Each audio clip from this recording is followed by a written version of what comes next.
예, 이번 시간에 204페이지에 매입 매출 전표 입력과 관련되는 내용 살펴보도록 하겠습니다. 우리 앞에서 세금 계산서 제도, 계산서 제도, 그 다음에 영세율과 또 면세 제도에 대한 부분, 이론적인 부분들을 정리를 했습니다. 자, 그 부분은 왜냐하면 매입 매출 전표 입력과 관련되는 내용들이 세금 계산서, 계산서, 영세율, 면세와 관련되는 부분과 연계되어 있기 때문에 기본적인 내용들을 정리할 필요가 있어서 미리 정리를 했습니다. 자, 204페이지에 보시면 매입 매출 전표 입력인데 우리 회계관리의 재무회계 전표 입력에 보시면 일반 전표 입력과 매입 매출 전표 입력 두 가지가 있습니다. 앞에서 제가 전표 구분을 해드렸죠. 매입 매출 전표 입력은 부가가치세 신고와 관련되는 내용으로 구성되어 있다라는 거 말씀을 드렸고요. 자, 매입 매출 전표 입력을 실행을 하게 되면 기본 화면은 이렇게 구성이 되어 있습니다.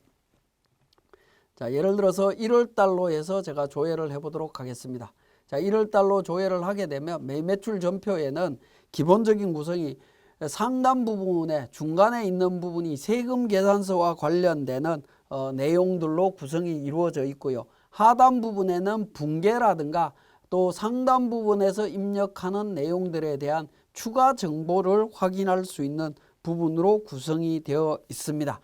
자, 그리고 일반 전표와 달리 매입 매출 전표는 중간에 보시면 전체 입력이라고 하는 탭으로부터 시작해서 종이 세금 계산서까지 여러 가지 탭으로 구성이 되어 있습니다. 전체 입력, 전자 입력, 매출, 과세, 카과, 면세, 매입 뭐 해서 여러 가지로 이렇게 구성이 되어 있다라는 부분입니다. 구성이 되어 있는데 그 부분은 조금 이따 설명드리는 우리 매입 매출 전표에 유형이라고 하는 부분이 있습니다. 유형에 따라서 미리 좀 탭을 만들어 놓은 부분도 있습니다. 있지만 우리가 실무적으로는 전체 입력이라고 하는 구성을 통해서 대부분은 작업을 한다라고 보시면 되겠습니다. 작업을 하는데 특히 가산세 관련되는 탭 같은 경우에는 가산세가 적용이 된 게 있다라고 하면 관련되는 내용들을 확인할 수 있는 부분으로 보시면 되겠고요. 의제류 매입 탭도 마찬가지입니다. 의제 매입세 공제 관련되는 부분이 적용된 내용들을 확인할 수 있는 일괄적으로 확인할 수 있는 그런 기능들이 있는 부분이라고 보시면 되겠습니다. 일반적으로 전표를 입력할 때는 전체 입력을 통해서 입력한다라는 거 기억하시고요.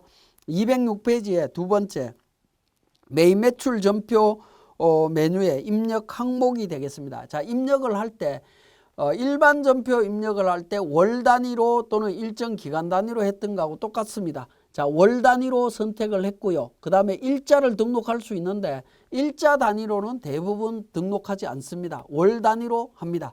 근데 1월, 2월, 3월 해서 월 단위로 입력을 하거나 아니면 변경 버튼을 통해서 특정 기간을 정할 수 있습니다. 1월 달부터 예를 들어서 6월 달까지 전표를 입력하겠다 하는 방식으로 이렇게 설정할 수 있습니다. 이 부분은 일반 전표 입력이나 매입 매출 전표 입력이나 내용은 동일하다라고 보시면 되겠습니다. 자, 1월 달 기준으로 보겠습니다. 207페이지에 월 일과 번호가 있습니다. 일과 번호가 있는데 번호는 전표 번호가 되겠습니다. 전표 번호 관련해서 내용이 있는데요. 매입 매출 전표와 관련되는 부분들은 전부 다 5000번 전표 번호로 구성이 되어 있다라고 보시면 되겠습니다. 전표 번호는 자동으로 구성이 됩니다.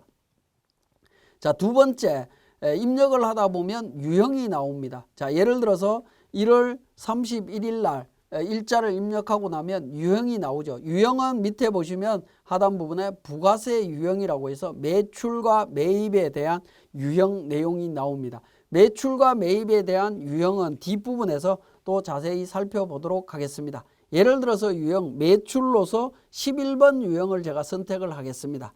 11번 유형 선택했고요. 품목은 세금 계산서 관련해서 있는 품목을 그대로 등록하시면 됩니다. 제품, 매출 뭐 이렇게 품목이 있다라고 하면 등록하시면 되겠고, 그 다음에 수량 단가. 수량 단가는 정보가 있으면 입력하셔도 되고요. 정보가 없으면 입력 안 하셔도 됩니다. 수량 뭐 예를 들어서 수량 100개 단가 10만 원 해서 이렇게 등록하실 수 있습니다. 수량과 단가를 입력을 하게 되면 공급가액과 부가가치세가 자동으로 반영이 되도록 되어 있습니다. 자동으로 반영이 되는데요. 부가가치세는 유형에 따라서 부가가치세가 자동으로 계산이 되는 경우가 있고요. 부가가치세가 없는 숫자로 나오는 경우도 있습니다. 그 유형이 어떤 거냐에 따라서 달라지는 부분이다라고 보시면 되겠습니다. 자, 지금까지 우리 매입매출 전표에 대한 기본적인 개념들을 말씀을 드렸습니다.